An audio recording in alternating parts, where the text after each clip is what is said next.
everyone. I'm glad you're here. Thank you very much for joining me today. It used to be cases of people with malaria.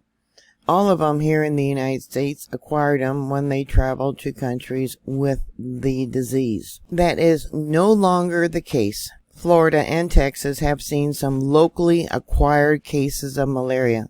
The first spread of mosquito-transmitted disease inside the United States in 20 years, officials warned in a health alert.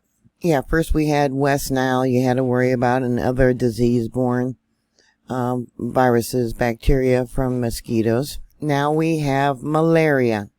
They say that the risk of catching malaria in the United States remains extremely low. So here we have a map of the vaccine and antibiotic resistant areas that carry the malaria virus. Meaning that vaccines or medication don't work. The 5 patients, 4 in Florida and 1 in Texas, have now been treated. Malaria is caused by being bitten by an infected mosquito. It's the female of the mosquito. People cannot catch it from each other, but the insect catches it from infected people, and the cycle continues. Now that we got it here in the United States, how fast is it going to spread? Malaria is in large areas of Africa.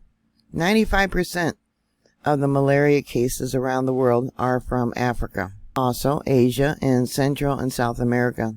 The risk is higher in areas where the climate means insects survive during most of the year. Well, that's not always true, because here in South Dakota, we got the West Nile virus. And that has survived year after it was first introduced. The most common symptoms of malaria include headache, fatigue, gastro problems, upset stomach, nausea, vomiting, and diarrhea, and muscle aches. Malaria is also characterized by cycles of fever that last from 6 to 24 hours. This alternates with chills, shaking, and sweating. If malaria goes untreated, it can affect different organs of the body, potentially leading to severe complications. Malaria can cause serious effects in as many as 60% of people who become infected, especially those with immune system deficiency. Women who are infected while pregnant may become very ill and can have babies with birth defects or a malaria infection. Complications that are associated with malaria include anemia, thrombocytopenia, I know I'm pronouncing that wrong. It's spelled Thrombocytopenia. It's a condition in which low blood platelets count interfere with normal blood clotting. You can also develop kidney problems. You can also develop cerebral malaria. It's not common, but can be devastating or even fatal. Also coma, loss of consciousness, or death. Once infected, a form of plasmodium parasite enters the body. It hunkers down in the liver, reproduces, then enters the red blood cells. This is when the symptoms of malaria begin to appear. Babies sometimes acquire the parasite from their mothers before birth. The diagnosis of malaria can be delayed because the initial symptoms are so vague and general that flu seems more likely than a parasite infection.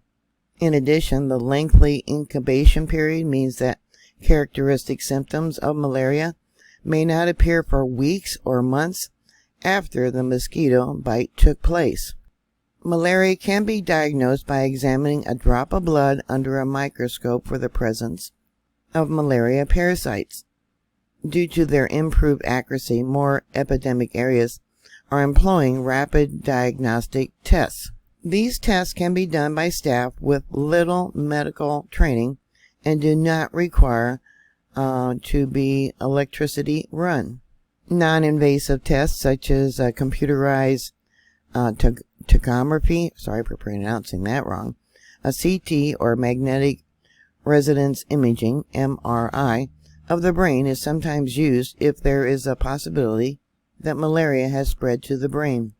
In general, malaria is curable if diagnosed and treated properly. The problem is a lot of people don't take their entire amount of medication to get rid of it.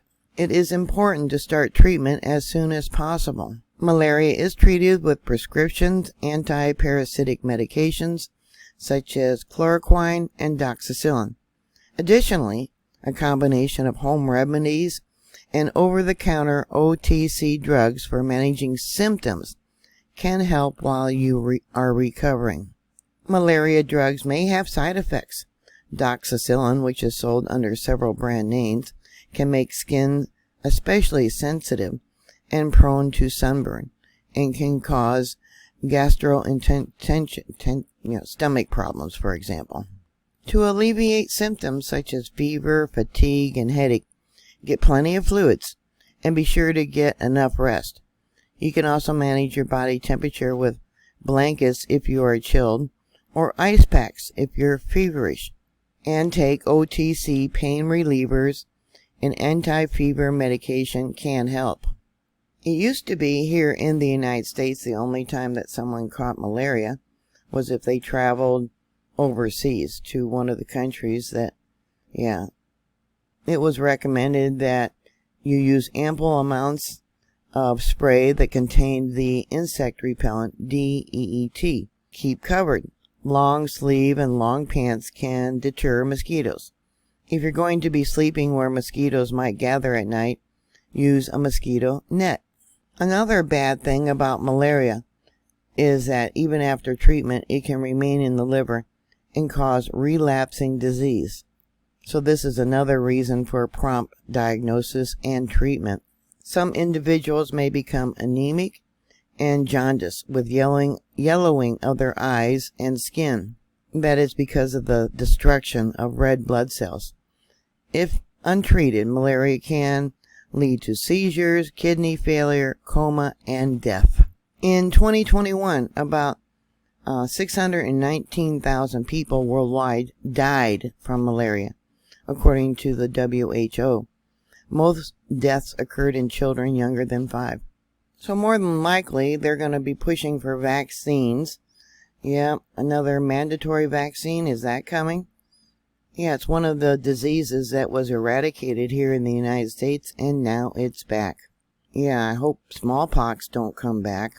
Another reason for the alert, they're saying that they want the clinics to be alert for possible malaria cases, including patients who did not travel to malaria epidemic areas. So these people must have caught it from someone who had traveled or come from areas where the epidemic is rampant. These 5 cases in total in Florida and Texas were all locally transmitted, and evidently that's enough for the public health officials and clinics to be on guard. So what are your thoughts? Please put your comments down below. Thank you very much for watching. Thank you very much for your support. Please like, thumbs up my video. Please share this video. And please subscribe. And as always, be safe, and I'll talk to you later. God bless you. Bye.